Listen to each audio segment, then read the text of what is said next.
Diagnostic from Dr. Basu, and our own Nilanju sir, head R&D, will be moderating. So over to you, Dr. Nilanju. Thank you, Salini.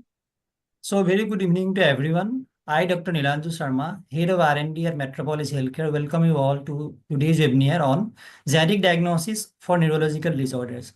So I'll be moderating the session for the day. We have amongst us Dr. Lekhajuti Bosumatari as a speaker for the session. Dr. Bosumatari is currently Senior Consultant Neurologist at Apollo Excel Care Hospital, Guwahati, Assam. Dr. Bosumatari is also Professor Emeritus of Neurology Department at Guwahati Medical College, Assam. He has vast experience of over 20 years in the field of neurology. Dr. Bosumatari specializes in movement disorders, epilepsy, and stroke management. Dr. Bosumatari has done his DM in neurology from Guwahati Medical College and an international fellowship in neurology from Hanover Medical College, Germany. He is a member of numerous international and national societies, besides being a permanent member of the American Society of Parkinson's and Movement Disorders. To his credit, Dr. Bosumatari has more than 20 publications in journals of international repute. With this, I request Dr. Bosumatari to take over and start the session. Welcome, sir. Very good evening to all of you, all the viewers. So it is my privilege, and I especially thank from bottom of my heart to Metropolis and Dr. Nilanju Salini for giving me this opportunity. So I'll be addressing you about genetic of neurological disorder, that what we need to know. So is it visible, Nilanju? Yes, sir. It is It's visible. visible. You can just put it on slide. Okay, am I audible? Yeah, slideshow if you can Yeah. do. Yeah, now it's okay, sir. Yeah, am I audible? Yes, sir. Yeah. Yes, sir. Very much. Okay, fine.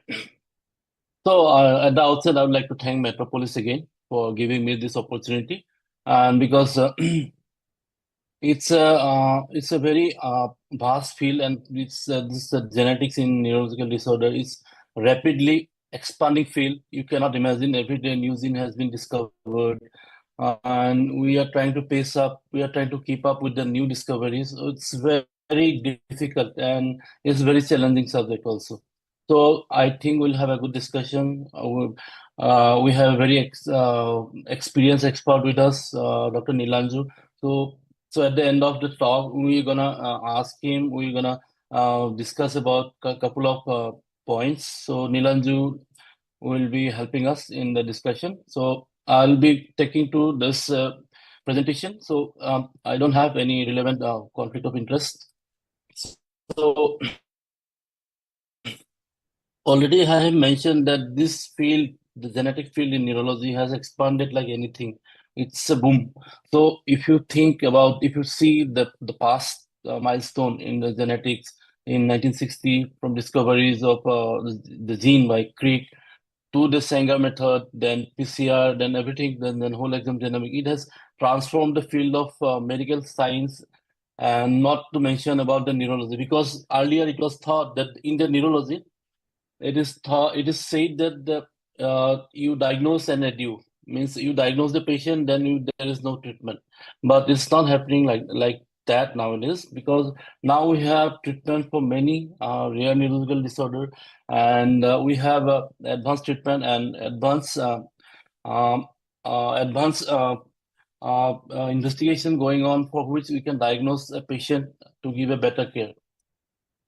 So the brief overview, say, according to the latest report, over 30 million people suffer from various neurological disorder if you exclude neuroinfection like tuberculosis, NCC, and traumatic injury in India. So you already know that neurological disorder, most of them are chronic, like a Parkinson disease, progressive, like Alzheimer's disease, and debilitating, with phenotype that are means consistently, and it is widely heterogeneous. It is not that you pick this is a Parkinson patient. He may have a Parkinson overlap or atypical Parkinson disease also. So among neurological disorder, I am interested more in movement disorder and Parkinson disease. But still, on the interest of this discussion, the neurological disorder, if you think that there are many epileptic disorders, so There are more than 200 genes discovered for epilepsy and neurokidney disorder, most common tuberous sclerosis and neurofibromatosis, which we usually see day in, day out.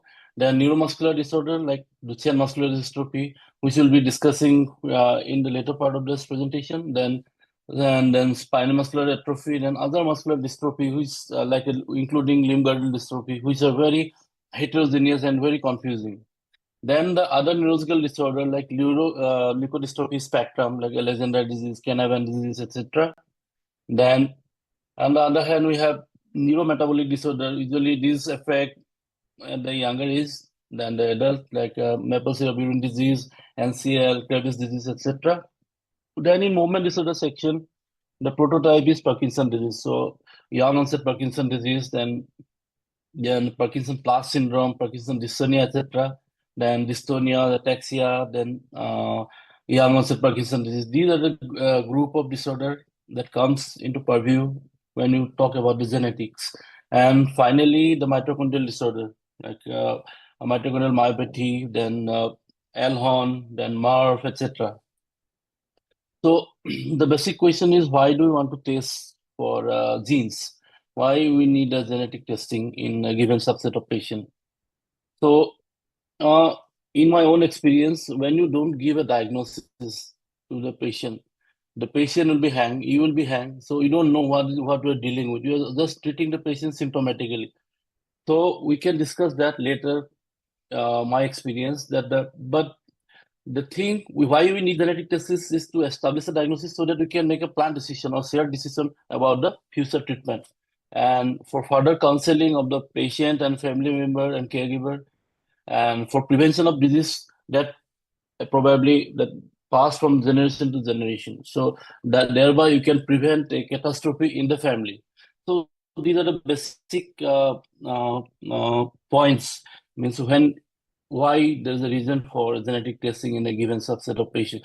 So I briefly walk through this slide. You already know that the genetic disorder can be there. This is a Mendelian pattern. It is called autosomal dominant inheritance pattern, where you need to have only one bad gene, and autosomal recessive when you need to have a two pair of bad gene. Then X-linked dominant disorder, where the examples are being Rett syndrome and double cortex, and the X-linked recessive disorder. This Duchenne muscular dystrophy, for example, which is quite common, 1 in 3,500. So it affects usually the boys. But sometimes carrier female can also be affected with the recessive disorder. So what are the tests we have? The human genome is a very big. It's a 6.4 billion base pair. Only 1.5 of this genome codes for the protein. And for clinical purpose, the 1.5% or 30 to 40 MB is targeted. And roughly the 24,000 genes of interest to any particular disease. And 80 to 90% of these clinically relevant genes are about 6,400 to 8,000 in number. And it is 3 to 4 megabytes. And the choice of test depends on the clinical setting, whole exome sequencing or clinical exome sequencing. So if you go to the bioinformatic of the NGS, we have a primary analysis followed by the primary analysis like FASTQ file. FASTQ file means if you get your report, genetic report, and you will have a FASTQ file in with the lab.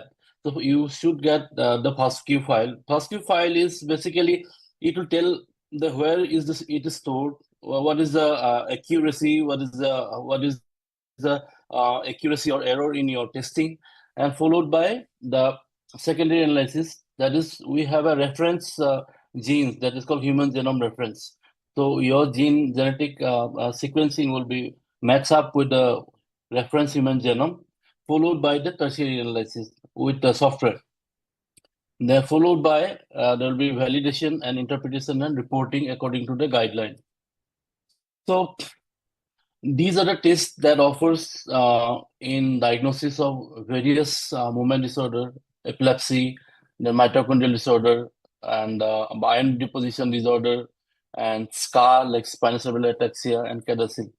So we have a whole exome sequencing, whole exome clinical exome sequencing or mitochondrial nuclear or mitochondrial. It can be nuclear mitochondrial or a testing. So, so if you go back earlier these days, there was a concept called one gene and one phenotype. So we have one gene that is AGV that causes sickle cell anemia, then alpha galactosidase A that causes Fabry's disease, and phenylketonuria that is caused by pH, phenylalanine hydroxylase. So nowadays it has changed. One gene can cause more than one phenotype. Phenotype means the expression of the disease. The genotype means what is the genetic abnormality gives rise to a different type of clinical picture that is phenotype. So one gene can give rise to more than one phenotype. For example, RET gene that can lead to Hirschsprung disease or multiple endocrine neoplasia. And finally, there are many genes can have one phenotype. That is very confusing. Different type of gene can have only one phenotype. More than 300 genes can give rise to intellectual disability like autistic spectrum disorder, Rett syndrome, etc. Autistic spectrum disorder. Then more than 100 genes can cause epilepsy, and more than 50 genes can cause neuromuscular disorder. As if you deal with the neuromuscular disorder like LGMD, limb girdle muscular dystrophy, you'll see the numerous genes that can lead to same type of phenotype, limb girdle phenotype. So this is the vast area.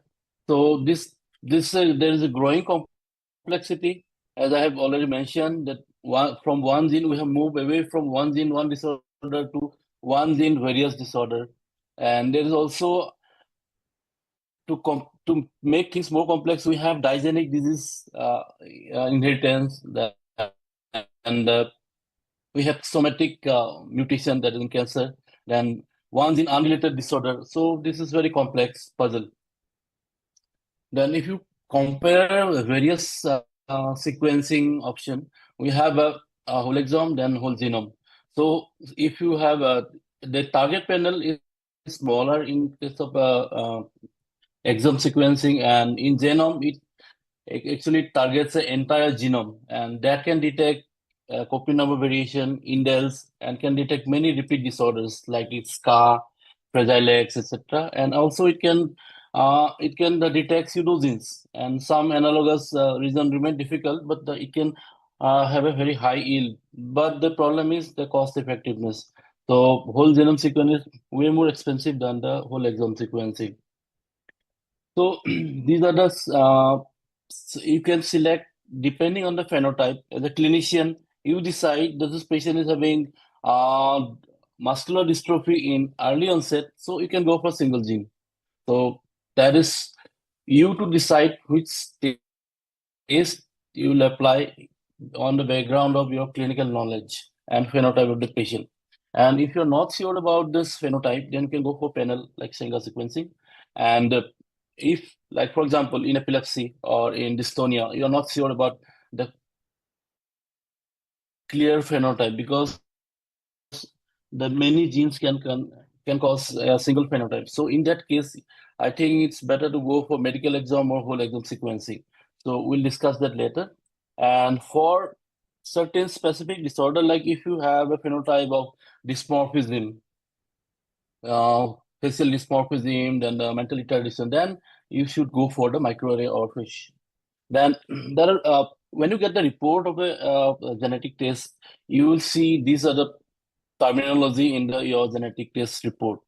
So it will appear as pathogenic or likely pathogenic, then variant of unknown significant, or likely benign or benign. So we'll discuss that during the discussion. So in the last, I'll discuss a couple of cases, interesting patient. So we have a patient of 67 years old male, suspected to be affected with Parkinson. This is a strong family history.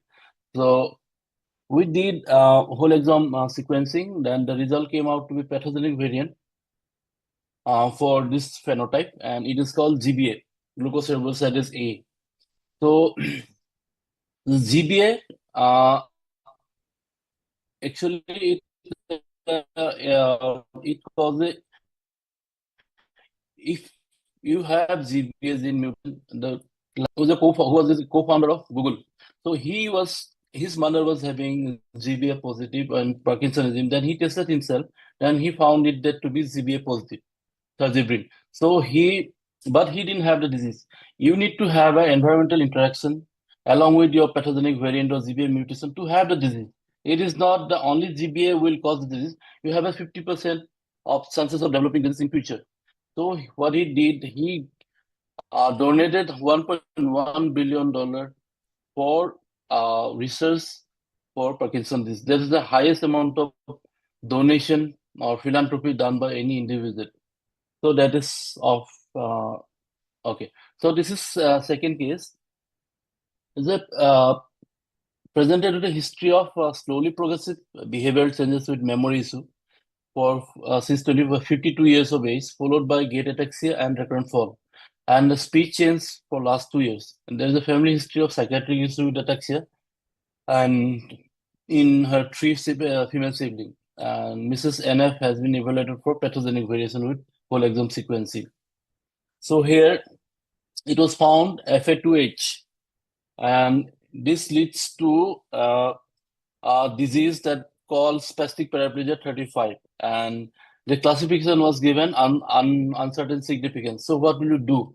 So because there are other family members who are affected, what will you do? Will you do genotype-phenotype correlation, or you do additional family member testing? So sibling testing were done because you already know it, so you don't have to go for whole exome. You do Sanger sequencing, then it came out to be homozygous. So now this variant can be declassified, so we can have a discussion on that. But however, we need to have more proof towards a probable cause. So this is another patient, 54 years old male with clinical indication of generalized dystonia. Whole exome sequencing was ordered, and it came out to be TAP1 mutation. So TAP1 mutation is an autosomal dominant disorder.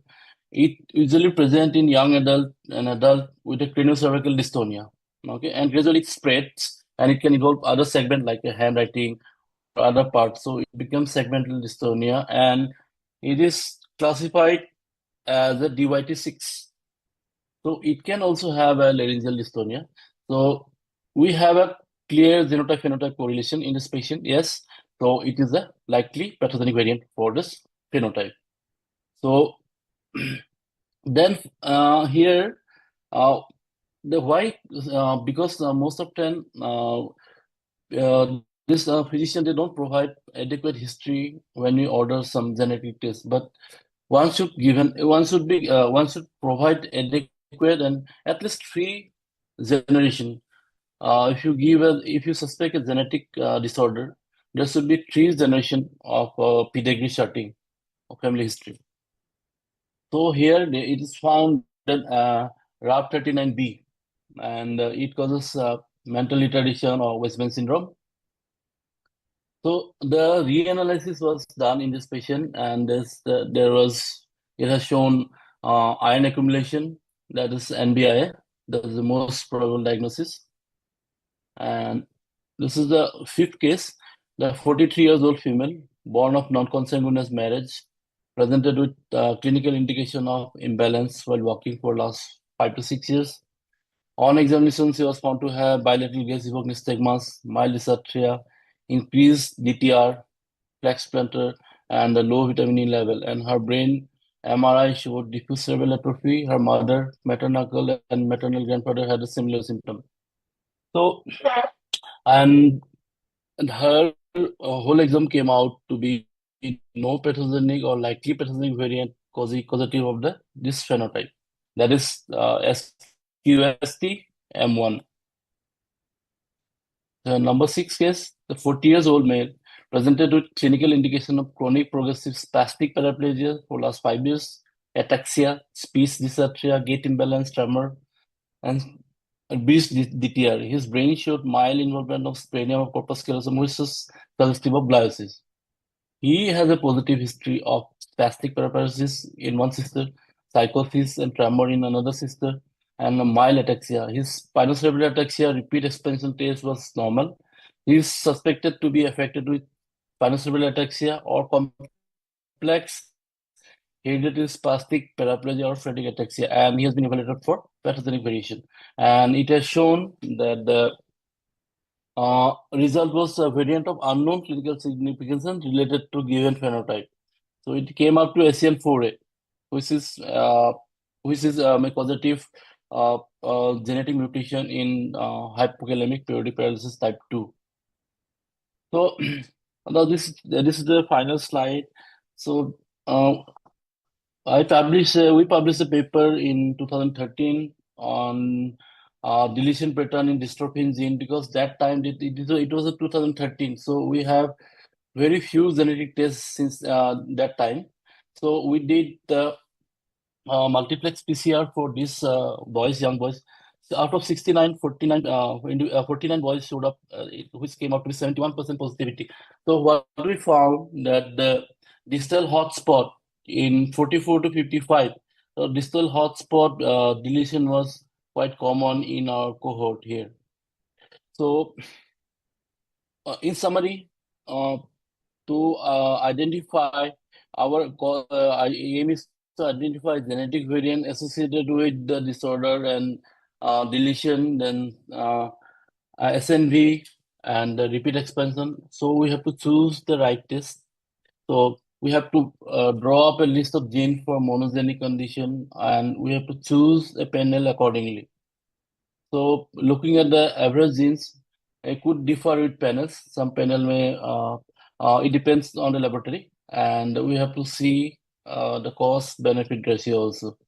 So that was my presentation, and I'll be happy to take questions regarding this.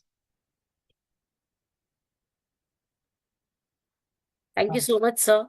Over to Nilanju, sir, for rest of the session. Thanks, Shalini. Thank you, sir. Yeah. That was a very, pertinent presentation showing different cases, how genetic diagnostics has helped in diagnosing the cases in your setup. So, sir, just to discuss one point, as a clinician, how do you think the genetic testing improve the diagnosis in your, clinical practice? If you can just elaborate a few points on that. Sorry, Nilanju, I didn't hear it. Yeah, sir, my question was that being a clinician, once you order a genetic Yeah. testing, how it helps you in diagnosing the case or managing the patient? If you can just a little bit elaborate on that part. Yeah. So, for example, I will share a case. I was seeing him since he was 15 years of age. Now he is 25 years old. So he presented only with seizure, only with generalized seizure, and his seizure was fairly controlled. Once in a year, he will have one attack or something like that. So he was doing well. He was scholastically average student, but MRI was normal. Other lab tests was normal. There was no secondary causes found for seizure. So when he started having difficulty in navigating, started losing his eyesight, and he's having a little bit of ataxia. Then something came up in our mind that this could be something else, not only pure seizure disorder, epilepsy. So we examined his ophthalmological thoroughly. So it was found that he is having optic atrophy bilateral. So then this patient, being a student, and his father also, they started asking about the diagnosis. What is wrong with this boy? So without a genetic diagnosis, without a genetic testing, I think it is impossible to reach the conclusion in this boy. So initially thought because he was having ataxia, then seizure, then we sent the scar panel. Then scar was negative. Then later we did the whole exome sequencing, and it came out to be NCL, neuronal cerebral lipofuscinosis 7. Yes. So once we know the diagnosis, then you can plan, you can counsel the patient or attendant that this is the cause and this is how we treat. And if there is cure or if there is treatment, you offer treatment. So once you establish a diagnosis, things become very smooth. If there is treatment, it's well and good. Patient is fortunate. There is treatment. If there is no treatment, also means you can counsel the patient that this is what your natural history looks like. So I think that is the biggest advantage of having concrete diagnosis for any given elusive patient. Like it is like a odyssey. Like, see, for last 10 years, it's no diagnosis was made. Only with the whole exome sequencing, we arrive at a diagnosis. So I have a number of cases with the similar type where it was only possible because of genetic testing that we could arrive at a diagnosis, pinpoint diagnosis. We call it precise medicine, no? Precise Yes, sir. Yeah. tailor-made medicine. Yeah, Agree, sir, agree. So that means from a clinical point of view, you also agree that the evolution of genetics that has taken place maybe in last 1 decade has definitely helped in, clinically managing the cases in neurology, right, sir? So definitely, it helps. definitely, Yeah, Nilanjan. yeah. Okay.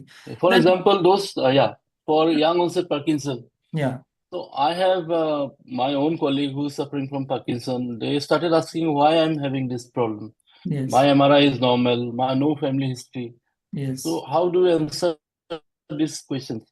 Okay, they'll take medicine, but what if they have mutation? Because see, now there are certain mutation where if you give levodopa, carbidopa, this patient will have dyskinesia. Mm. So one one one type of one size doesn't fit all. Levodopa, carbidopa, it doesn't benefit all type of Parkinson patient. There are some genetic Parkinson disease where levodopa, carbidopa worsen the condition, or some genetic condition where this deep brain stimulation can worsen the situation. So before you go for a deep brain stimulation, which is modern therapy for Parkinson disease, before you put the patient on the table or before you decide that you go for deep brain stimulation, you have to do a thorough genetic testing for this patient, because now we know, after a decade of discovery, now we know that this mutation, if this patient having this type of mutation, he probably will not have a great result on DBS. Understood, sir. Now Understood. you counsel the patient because you cannot make up of the patient. Yes. Yes, sir. Sir, one more thing. If you have, Nilanjan. yeah, if you have, done the pre-analysis, pre-test of a patient you are suspecting, of any Yes. particular condition. So, would you go for a targeted panel, or you would look for a larger panel like clinical exam or whole exam? How do you decide on that part, sir? Yeah, that is a very good question, Nilanju, because once you have a clear phenotype, you can narrow down it. Mm, Suppose my patient is having only dystonia mm, or some laryngeal dystonia, cervical dystonia. I will go only for this whole small panel for dystonia. For example, if I have ataxia, only ataxia with some ocular abnormality that fits into SCA phenotype, spinocerebellar ataxia, along with tremor. So I'll sometimes we only order single gene. For example, from if someone is from Agarwal community, they have tremor along with ataxia. So we order only SCA12, SCA 12. That is called Agarwal tremor, means in other way. So, and if you if you can narrow down your phenotype, from phenotype you can narrow down your differential diagnosis. I think you can sometimes you can pinpoint to up to single genes, but sometimes it's not possible. So in that case we go for whole exome. Yeah, Okay, so when there are too many differential, then sir, you go for the larger panel, and if yeah, whole then you have exome. already clinically evaluated, then you go for targeted panel. Yeah, Then, sir, one more thing. yes, What do you think about the role of genetic counseling in your setup, sir? Do you feel the genetic counseling is very much pertinent, very important for, yeah, your specialty where you need counseling? yes. As a genetic counseling is done by expert counselor who is experienced in their field. As a clinician, we are not expert in counseling, in genetic counseling. We are not trained for that in medical school. We are not trained to do counseling for genetic disorder. That is, we have learned by ourselves.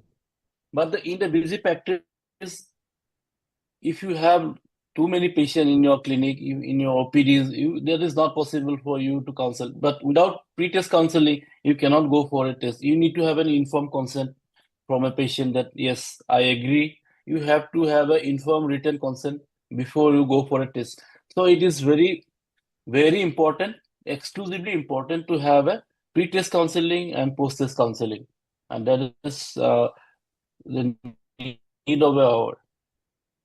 Okay, sir. Thank you. So just one more question to you. So whenever you are suspecting a particular phenotype, you have done a genetic testing, maybe exome sequencing, and you got a VOUS for that. But however, the disease mentioned in the report is somehow matching with the phenotype. Then how do you, how do you handle that kind of a case? What do you follow up in that kind of a case? Do you do any kind of Yes. follow up in your setting? Yes. Have a couple of patients, but the phenotype is matching, and and the literature also is telling, but in that case we follow up with the laboratory. Actually, means we write to them or we contact them that is there any further new reports, any new cases in your database, that so that we can counsel the patient. So that is the only way out to get updated about the VOS. You talk to your concerned geneticist or concerned lab, and to follow up with maybe 6 month or 1 year interval. Yeah, okay, sir. Okay, thank you, sir. Thank you so much for this, wonderful presentation and enlightening us with the presentation and resolving all our questions that, that we had. Shalini, if we have any more questions, then we can take up, or else we can close the You will session. be able to see in the chat if there is any.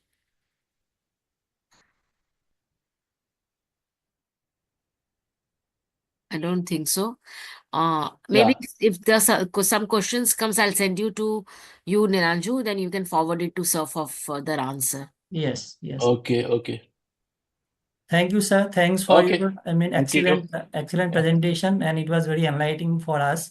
Thank you so much for joining the session. Thank you all. Thank you, Nilanju. Thank you. Thank you. Thank you, Shalini, Thank for you this so much, sir. Thank you. opportunity. Yeah. Thank you, sir. Thank you, Deepak, for your technical Yes, expertise. Deepak has Yeah. done a lot of Everything effort. went fine. Yeah, everything went fine. Thank you, everyone. Okay. Thank you, sir. Thank you. Have a great Thank evening. you. Thank you. Same to you. Thank you. Bye.